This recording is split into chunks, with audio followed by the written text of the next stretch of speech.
Bonsoir la famille, j'espère que vous allez bien. Dans cette vidéo, je vais essayer d'expliquer la réaction d'époxydation et surtout sa mécanisme réactionnel. Donc,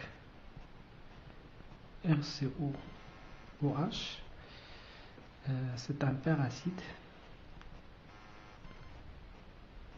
Donc, peracide, il possède deux oxygènes, OOH. Bien, il possède un autre un autre nom, peroxyacide, c'est la même chose. Donc, elle va réagir avec un alcène. Et il va lui donner un oxygène, comme ça. Donc, je vais détailler tout ça dans le mécanisme réactionnel.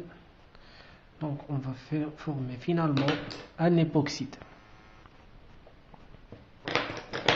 Donc, qu'est-ce que c'est qu'un époxyde? Un époxyde, tout simplement, c'est un éther. Donc, il appartient à la famille des éthers, ROR, mais lorsqu'on a une liaison entre R et R, ça sera un époxyde.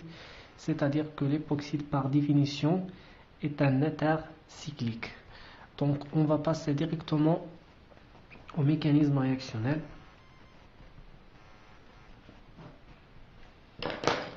Donc, c'est un mécanisme concerté dans lequel nous aurons un déplacement de plusieurs liaisons en même temps.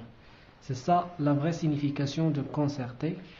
Donc, lorsqu'on parle d'un mécanisme concerté, c'est-à-dire formation et rupture de plusieurs liaisons en même temps ou bien simultanément.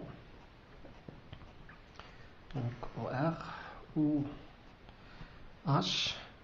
Donc, la première étape dans le mécanisme, c'est que cette liaison va attaquer le proton H car il possède une charge positive.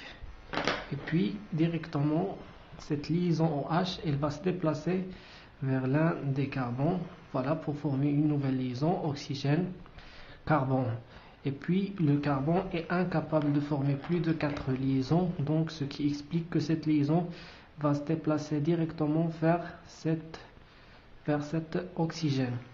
Et puis, bien sûr, l'oxygène est incapable de former plus de 2 liaisons, ce qui explique que cette liaison va se déplacer ici, et comme ça, le résultat sera comme suit.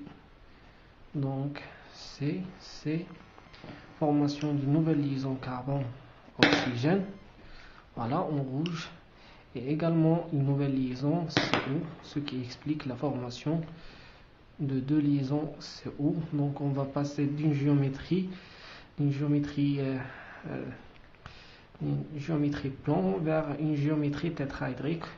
Pour cette raison, nous aurons l'apparition des liaisons en avant et des liaisons en arrière, parce que ce carbone-là est hybridé sp2, mais par contre, ce carbone-là est hybridé sp3. Voilà, il me reste que le résultat, ou bien le deuxième produit. Donc, ici, CR, voilà, et formation d'une nouvelle liaison OH, ce qui m'a donné une fonction acide. Voilà, donc un acide plus un époxyde. Merci de votre attention. Si vous avez des questions, n'hésitez pas de les poser dans les commentaires. Je vous souhaite bon courage et merci encore une fois de votre attention et de votre confiance. Courage.